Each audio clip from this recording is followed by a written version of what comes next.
Hello, everybody. It's James, of CEO Jimbo. It's time to do another one of these, whatever we call it, uh, dissertations. I have my sheet here, and before I get into that, I was going to talk about conservation a little bit. I took several classes. I majored in geography at San Diego State. Kind of right out of high school. I got my 2-year degree at Grossmont College, and then I transferred in as a junior as a geography major. And anyway, they taught me a lot about conservation and resource management and so forth. And then I took classes at Emory-Riddle Aeronautical University and business classes on social responsibility. And anyway, I was going to just say that's my mask hanging on the wall here. You've probably seen me wear it and so on. And I'm on about my fourth one since the pandemic. I had a white one that I wore for about the first year of that, and then it wore out, and I switched to a purple one, and I wore it for I think roughly about a year, and then it wore out, I think, and so I switched to a black one like this, and it wore out sort of prematurely at about 6 months, and I replaced it with this one. So I'm on about my fourth. I had sort of a red and white American flag one that I was using when I was playing my ukulele out in public a little bit, and I would just stick that on, play the ukulele, and take it off. So that was kind of an additional one. But my question is, how many masks have you guys gone through? How many of you? I see them like all over the place. Like I sort of sense that people have like used hundreds of those, if not thousands of them, personally. Anyway, this cup right here at my sink. But before I was using that, I used a styrofoam cup, just your standard everyday disposable styrofoam cup. I actually had 3 of them when I moved into this place, sort of stacked together, and I used one, just day after day after day after day until it just really got sort of chipped up and scratched and just sort of yucky. And I finally threw it out. And then I started using the second one, and then the third one, and I replaced it with that red cup that I currently have there, and so forth. But I don't know. I got maybe about 6 months per cup, so a year and a half or something like that, out of the 3 cups.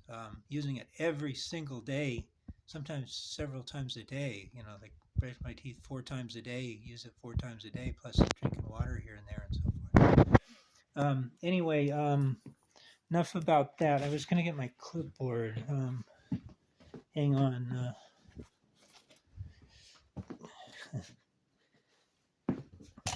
Get my clipboard here and show you. This is. I changed it to. There we go. It's a 1.1 instead of 6. Anyway, I reused my the back side of the page here. If I can flip it over,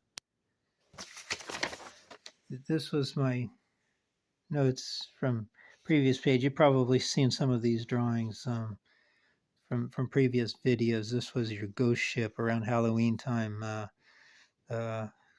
Flying saucer.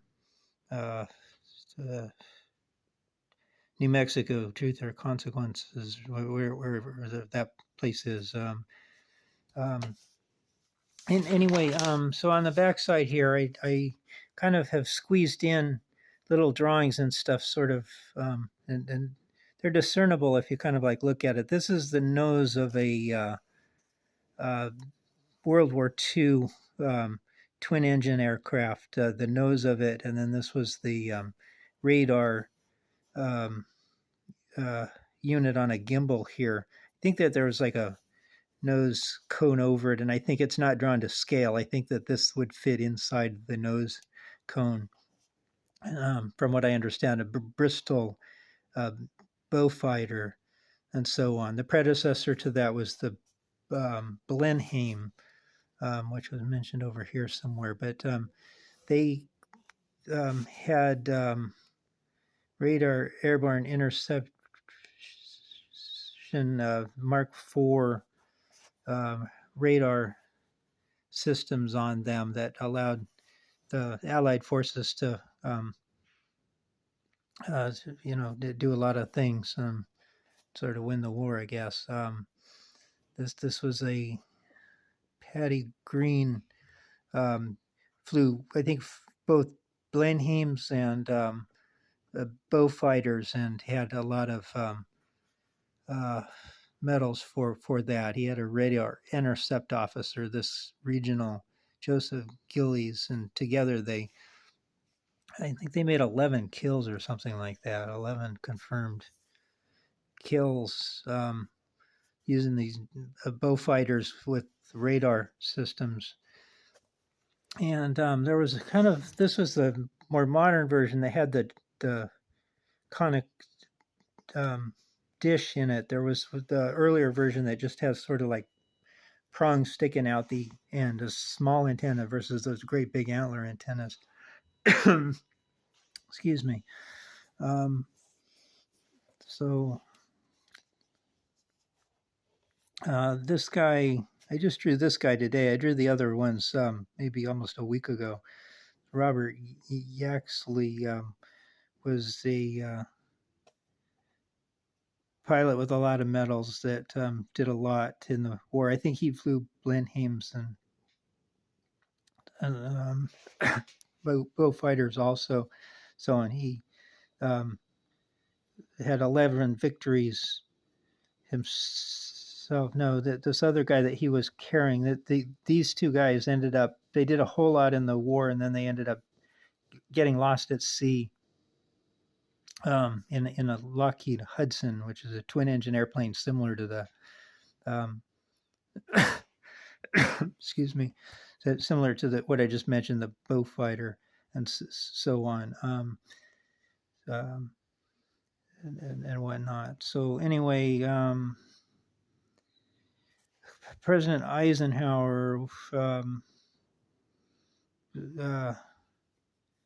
was in there somewhere, and somebody said something about a military industrial complex, iron triangle politics, that I was all trying to get sorted out. And I asked a college professor one time, I don't remember what the subject is, but we were dealing with a similar triangle to this, where this one is Congress, bureaucracy, and interest groups. I think ours was something sort of like business, private sector, and government, or something like that. And I was kind of dealing with like love triangles, like Jennifer, Betty and me, or something like that, or or three chicks, or like, and anyway, I'm trying to sort it out. And so my question is, like, how do you like solve a love triangle, or triangle like this? And his answer was basically, move it from a triangle to a bulleted list. So you got Congress,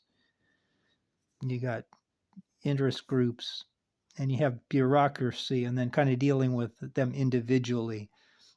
And then, maybe kind of like,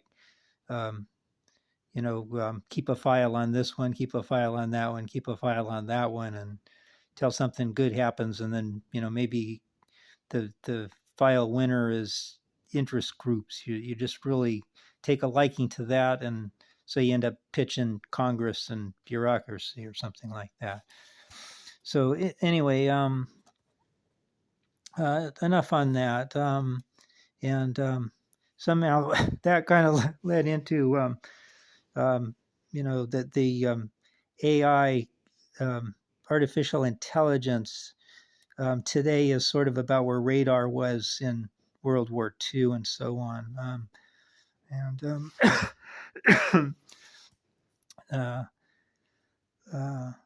I don't really have anything more to say on that.